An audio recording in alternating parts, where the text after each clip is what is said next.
Welcome back. Well, markets are definitely picking up a bit of their nerve, but you can't say anything final because none of the indices have entered into the green for now. It's just the advanced declines, which looked like 4:1 in favor of the decliners, is now 2:1 in favor of decliners. But it's just little less red.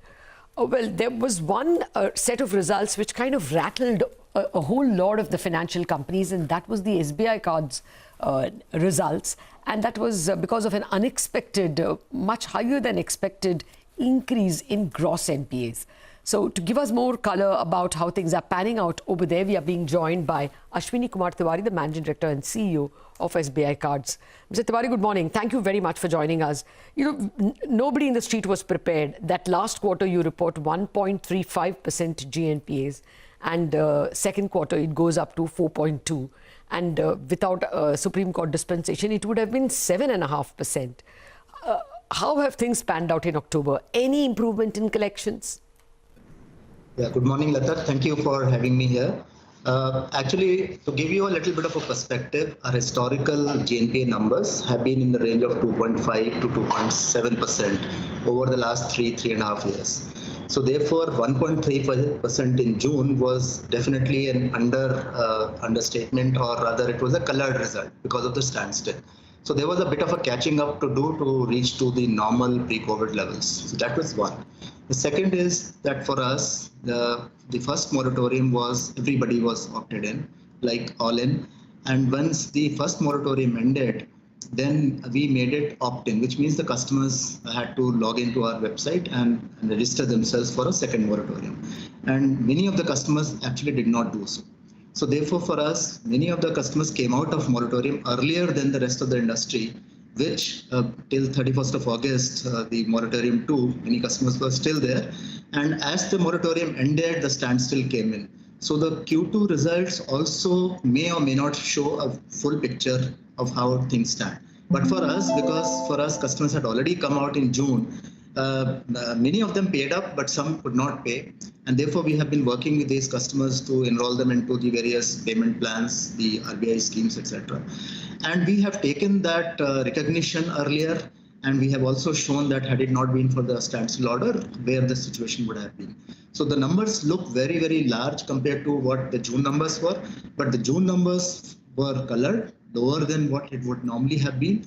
Plus, the historical numbers have been higher. And this is a very special situation, once in a lifetime situation of COVID. And the economy is under stress, as we know by the macro numbers which are available. So therefore, that also shows up in our books like it would for any bank or anybody else who has customers who are part of that same economy. Actually, so therefore, yeah. Yeah, Mr. Tewari, that point is taken because Credit Suisse put out a note where they said that there is a wide variance in consumer loan delinquencies across segments, with segments like credit cards witnessing 17% delinquencies. Do you think things could get worse in the second half in terms of asset quality because of how challenging the situation is? No, I don't think so. Okay. Because I will just give you two data points here. One is that 54% of these same customers who are now delinquent had never missed a single payment in the previous 24 months before COVID happened. So they are good customers. The second is that we have tightened our credit risk filters significantly. And for us, a key risk metric, which is a forward-looking metric, is 30 DPD, which means in the previous 3 months, those who have been sourced, how they have been behaving, have they missed payments for more than 30 days? Now, this metric for us is already lower than what it was for the pre-COVID levels. So which clearly shows that for the incremental customers we have picked up since April and May, though the sourcing in those months was low, is behaving much, much better. So what we have is a stock.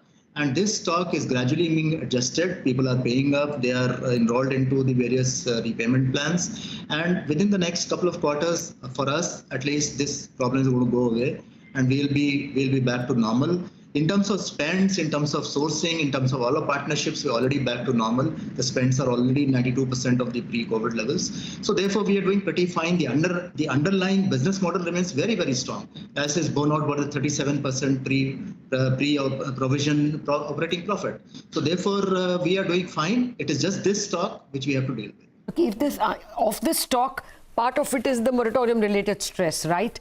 Are you getting a sense, can you guide that you won't reach 7.4 GNPA because they're behaving a little better than you thought? So there are a couple of things here. See, the 7.4% GNPA now, part of that book we have already recovered or enrolled into various schemes. So I can't give a number because they are a listed company. But still, the some pullback from that number, both sides, the NPA numbers as also the would-be NPA numbers has already happened. Okay. So, however, I cannot predict that how the remaining book or the RBI book which we have enrolled is going to behave in the future, because people still have problems going for them. Okay. And therefore, our endeavor is to continuously work with customers, be as flexible as possible, and help them overcome this stress over time. Whether we'll reach this number or not, I really cannot predict. Okay, Mr. Kumar, have you all rethought your analytics? You would have a great SBI database, and of course your own SBI card database. Would you rethink, has something gone wrong in terms of sourcing customers? Not at all. Not at all. As I mentioned, 54% of these same customers who are not paying now or finding it difficult to pay had never missed a payment in the previous 24 months. See, the credit culture in India has changed very significantly after the Credit Bureau has come in for the last 8-10 years. People today are very cognizant of their credit scores. So therefore, what we are finding today is that people are not willing to settle. I mean, even if they were willing to settle, we would be willing to give them some concessions on interest, etc., and close the account, but they're not willing to do that. They don't want to spoil their credit history. So therefore, we have to be mindful of this fact that people want to retain their credit history, and therefore we need to work with them, go for the long haul, little bit difficult haul though it may be, and work with them to make sure that they emerge on the other side stronger. Our underlying business model, our underlying partnerships, the sourcing, all of that remains intact. As I mentioned, the incremental sourcing which we have done since then is not showing delinquency at all. It is in fact showing a lower delinquency than what is the usual case. So therefore, nothing has changed regarding the business model.